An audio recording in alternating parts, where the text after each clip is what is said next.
got a real case now. A new Elsbeth tonight at 10/9 Central. All new CBS Spring on CBS and streaming on Paramount Plus. Join the Augusta Metro Chamber and Savannah River Nuclear Solutions on Tuesday, April 16th for Women in Business, Shattering Stereotypes, featuring a panel of distinguished women thriving in unconventional industries. Register online at AugustaMetroChamber.com. Never took you for a mariachi guy. Really not a huge fan, but seems to be all let's do these days.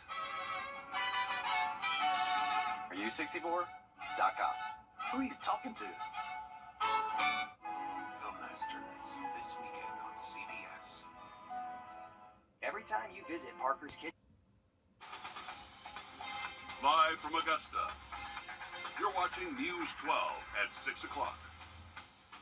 Good evening. It's the opening round of the Masters with a late finish and a lot of golfers still out there on the course. Laura Warren, Sports Director Dan Booth there live from a very windy Augusta National. That's right. A weather delay got things off to a late start out here at the course. And so now there are about a dozen groups still out there trying to finish as much golf as they can today. We are going to have to play a little bit of round one tomorrow morning. But I have Sports Director Dan Booth here to break down the leaderboard. And today, Bryson DeChambeau went on a tear. Bryson is on fire right now. He's having as great of a start to this tournament as you could possibly want. He's sitting at 7 under at the moment. He had the lead going into the clubhouse. And on a perfect day here at Augusta National, that is a phenomenal score. So the fact that he's doing it with these winds and knowing that the greens are playing a little softer today after all that rain too, it's extremely impressive knowing what he's about right now. Now, when you think about what he's been able to accomplish to this point, he has been dialed in from the first tee. He birdied his first 3 holes and then went on to have a great bookend to his day with birdies on 15, 16, and 17. He had 8 birdies in all, helping him post a 65 7 under, and like I mentioned, had a 3-shot lead heading into the clubhouse, which has now shrunk to 1 stroke, courtesy of Scotty Scheffler. Now, when you look at this leaderboard right now, the leader, here's what he had to say after his hot start. It's always great getting off to a hot start. 3 under, your first 3 holes kind of get you settled. I knew it was going to be a tough day today with the wind and even tomorrow. So a lot of patience is required around this golf course, and making sure you're just stroking it on your line, putting it good, hitting good iron shots, and driving it well. I mean, in order to win major championships, you've got to, especially out here, you've got to do everything well. You know, winning at Winged Foot helped me understand how to win big tournaments, but a lot of patience, especially out here on this golf course when you feel like it's gettable. You see it's right in front of you, but it's just tricky out here. It can be super tricky, and making sure that you play aggressively, but in a safe manner to where it's not going to get you into too much trouble. So for me, as my game has progressed, I've learned to be, I try to be a little bit smarter out there on the golf course and not try and go for broke and just go for every flag, but place it in the right position. Now here's a look at this leaderboard currently. Have a day, Bryson DeChambeau. That 7 under 65 is something everyone is chasing at the moment, and someone who's getting pretty close. Scotty Scheffler sitting at 6 under. He has 4 birdies in his second 9, really catching fire on the back end there. Danny Willett, the winner of the 2016 Masters, is in 3rd at 4 under, and then we have numerous players not too far behind, but clearly those two are really catching a lot of fire right now. When it comes to Rory McIlroy, he had a little bit of a slow start, currently in that area as well, putting himself in a position to maybe have a solid second day. We shall see moving forward. He's currently at 1 under.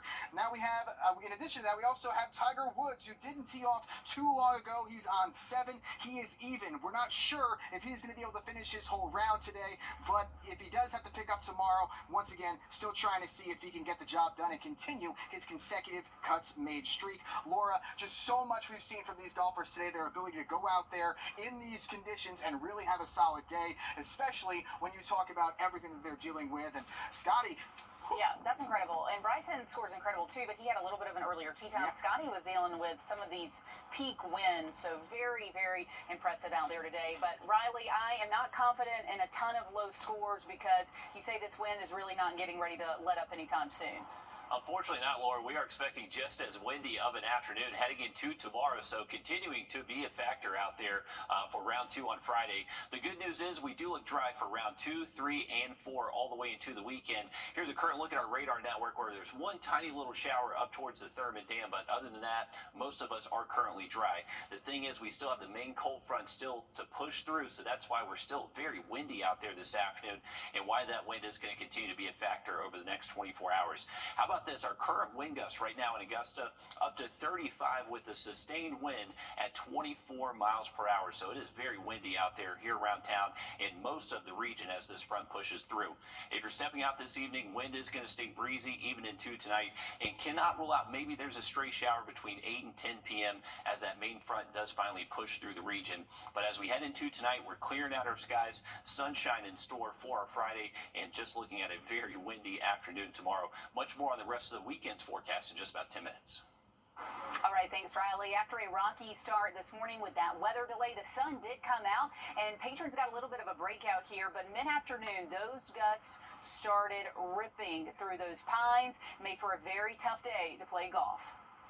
The day was in like a lion. I didn't think they were going to play today.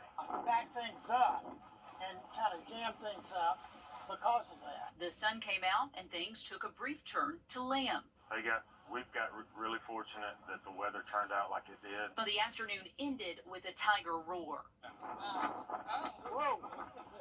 You can hear how the wind was roaring, and Tiger teed off right in the middle of the gusty weather at 3:54. I wouldn't want to be playing right now. Despite the late start, patrons felt so lucky to get an extended day in. Totally bucket list. Yeah. So hopefully we will be back. Including the wind. But fortunately, being from Ireland, they're used to it. We were prepared for that because we'd been tracking the weather, so we knew there was Thursday morning was not going to be good and there was a risk of today, so we were kind of prepared. But this weather is not a big deal for us. As spectators, we're used to bad weather and rain. Players with those early tee times got lucky for the most part. Yes, sir. Right sort of through the turn, it started picking up.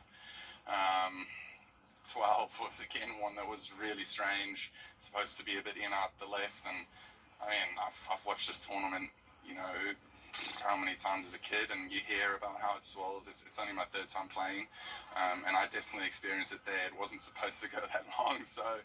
Better eat another pimento cheese, just in case.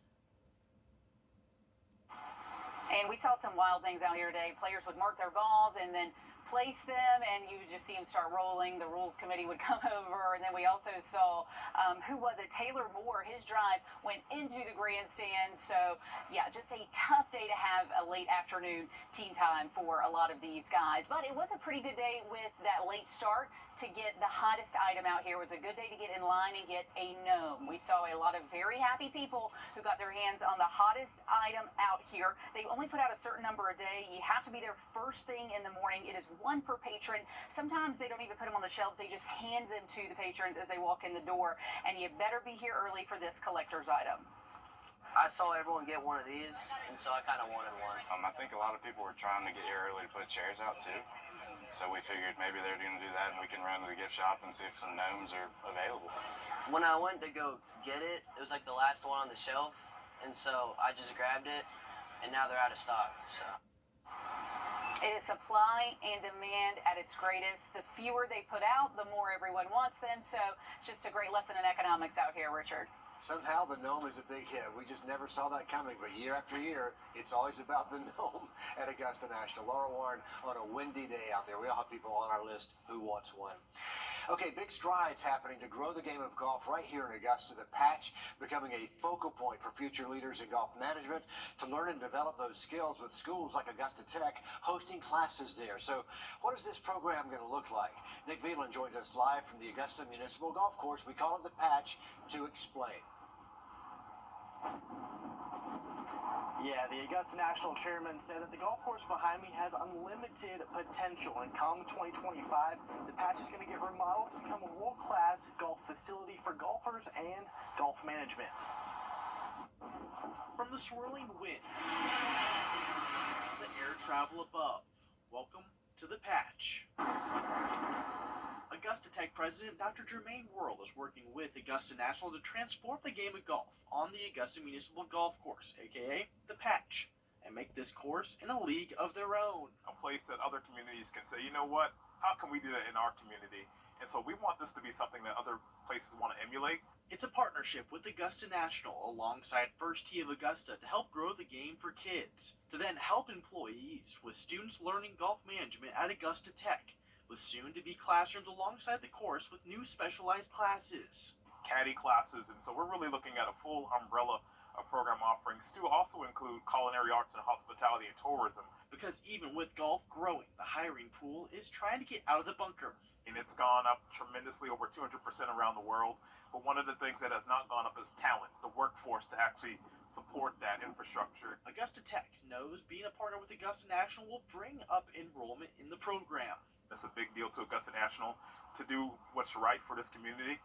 They want to uphold the culture, the heritage, and the history of this place, but really just bringing it up to a new standard. And with the attention that this project is going to bring, they're looking to have on-campus housing at Augusta Tech for when this project is up and running in April of 2026. Hopefully by Masters Week that year, April 2026. Nick Veland, exciting times at the Patch in Augusta, Georgia. To traffic now, I'm going to give you a live look at the corner, a very busy corner. Washington Road and Alexander Drive, one of the main ways in and out of the golf course. This is heading into Bergman's Road and some of the parking areas. One of the main routes to get to I-20 as well. And you can see Washington Road there heading toward the interstate is really thick with traffic there as patrons begin to leave. Even though there's a lot of golf to be played, so expect this rush hour to continue maybe for the next hour, Riley, because it is kind of rough out there as they leave the golf course late.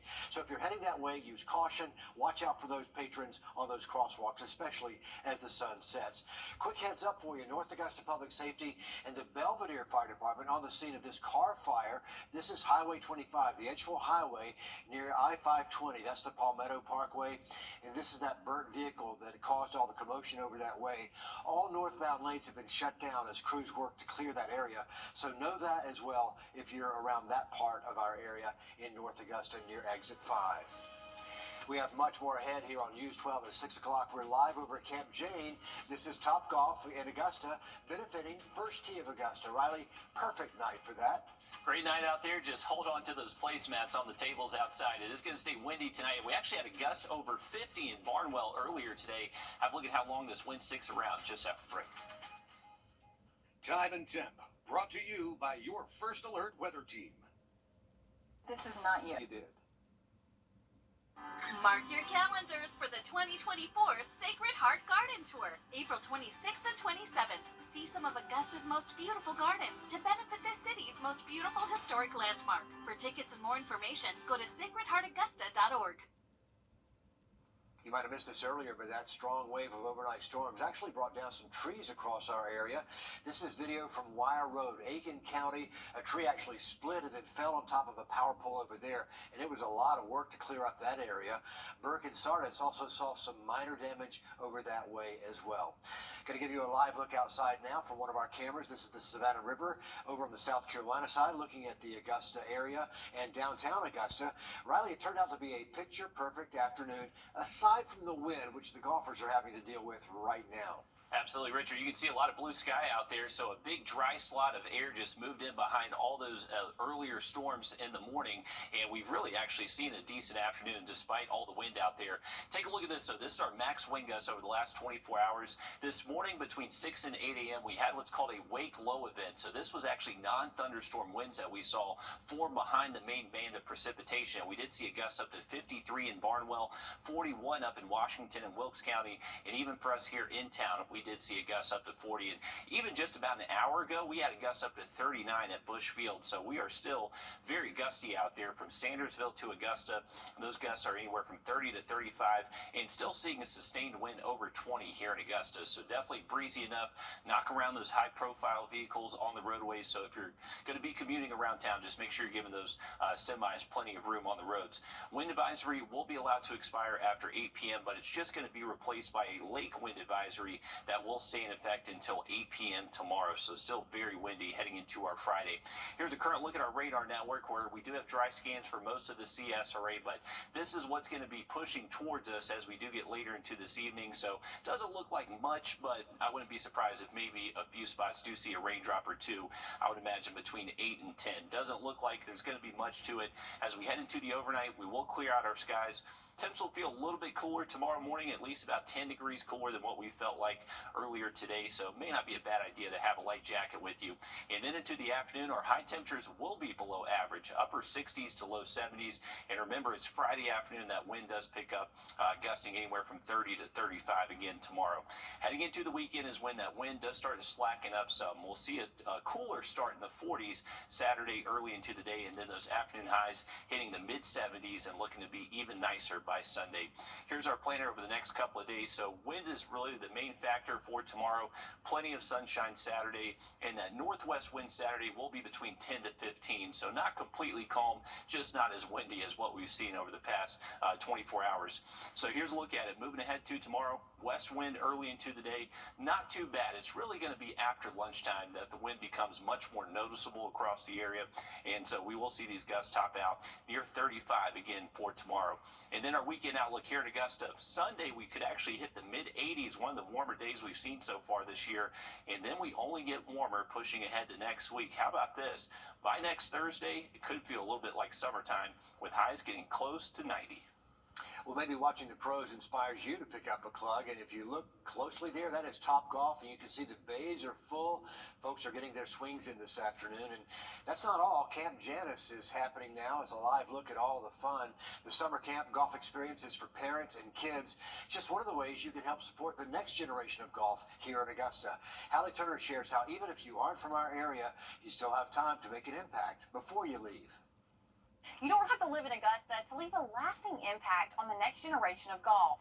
Leaders at First Tee of Augusta say fundraisers during Golf Week are just one way you can expand accessibility to the sport long after the week is over.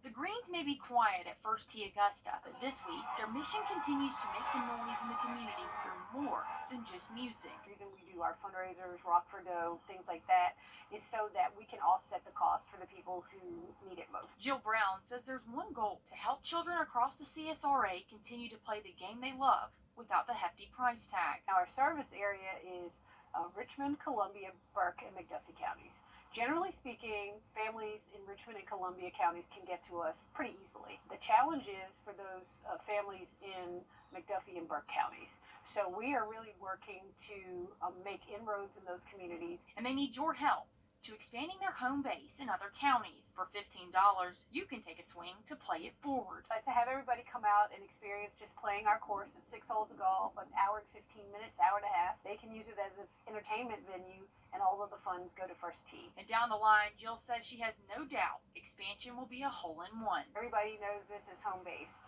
What the ideal scenario in my mind is to have coaches who live in those communities that the students may already be familiar with, and to establish ongoing access to golf in those communities. That is the ultimate goal for us. I don't want anyone to have to drive an hour to get here. I want it to be something that is local to them. In Augusta, Hallie Turner on your side. Well, from golf stars to celebrities, you never know who you're going to run into this week in Augusta. Next on News 12, we check in with some of our restaurants bracing for impact just in case a star appears. First Alert Radar, powered by Jim Hudson Automotive Group. At Augusta Disposal every day. The Aiken Department of Public Safety investigating a shooting that came right to their doorstep. They say a man showed up to their headquarters after being shot in the leg. It happened around 10:30 this morning. Investigators learned the shooting happened near Brant Court. The victim taken to a hospital for treatment. No word on that person's condition or any word on a possible suspect there. Also new tonight, SLED announcing charges for 2 men after a 2018 slaying in Saluda. Investigators say 39-year-old James Kennard was killed back in October of that year. 24-year-old Earl Valentine now charged with murder and possession of a weapon during a violent crime. 30-year-old Derek Cyrus Jr. also charged with accessory after the fact to murder. With so many big names from the golf world in Augusta right now, restaurants are bracing for some star appearances. As Sydney Hood shows us, they've seen a lot of faces you might recognize. There's 1 week out of the year when you never know who you might see. Randall Chamblay comes in several times a week. Alex Rodriguez was in. Michael Phelps was in. Joe Montana was in. We see the Nicholas family, not Jack, but the rest of his family come in. Tom Watson came in for his retirement party. That's my favorite. It's not long before the names become regulars. Admiral Mullins used to come in every Friday, and people love to see the people that they see on TV. I mean, it's just something about it. Ben Crenshaw eats with us every single year. It's nice that we've created that environment for people to come year after year. The big faces you see on the walls leave an even bigger impact on these places. The one email that we got was, hey, we're coming in for the first time from Hawaii, and we're coming to the Augusta Matches on our bucket list, so we hear that we have to eat at T-Bones. Can you get us in? And the answer is always yes. It's a really unique time for Augusta. We've been here 75 years. It's a big year for us, and we want to keep going for future generations and hope that people will continue coming year after year. So who knows, maybe you'll get lucky and see someone you've always wanted to meet. In Augusta, Sydney Hood on your side. Keep your eyes open because you never really know. And yeah, it's all about family in some of these places. We're back with more after the break. The Masters, this weekend on CBS.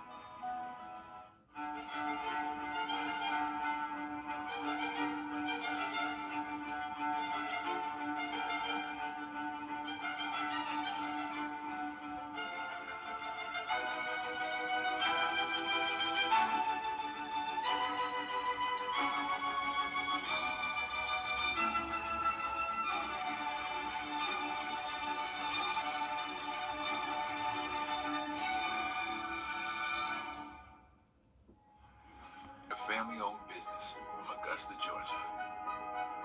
Now that's a beautiful tradition. Coming up on the CBS Evening News, for our Heart of America, meet the iconic voice of the Masters Tournament, who's retiring after decades on the 16th green. That and more headlines tonight on the CBS Evening News. Here's a live look over Grovetown where we were looking at one tiny little shower up towards the lake, but you can see mostly clear skies overhead of Columbia County and a lot of the CS area at the moment. Still very windy and fairly warm. We're actually seeing temperatures still close to 80 degrees here. Going to our radar network, you can see there is some rain south and west of us, so this is going to be heading our way from Macon. Not really much to it, so if you do see rain, should be minimal and not really impact you too much, but don't want you to be too surprised if maybe you feel a raindrop if you're heading out later this evening. Now, for the next couple of days, the wind is going to still be a factor out there for round 2 tomorrow and what's left of round 1 out there early in the morning.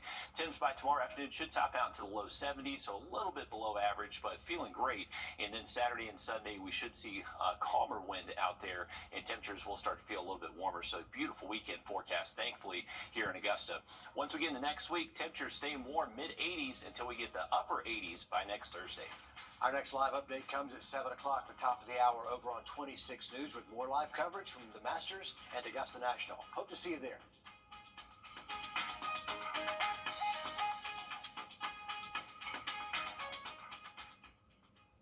At the CBS Evening News, we focus on solutions, finding solutions to help people understand what are the right choices to make for you and your family.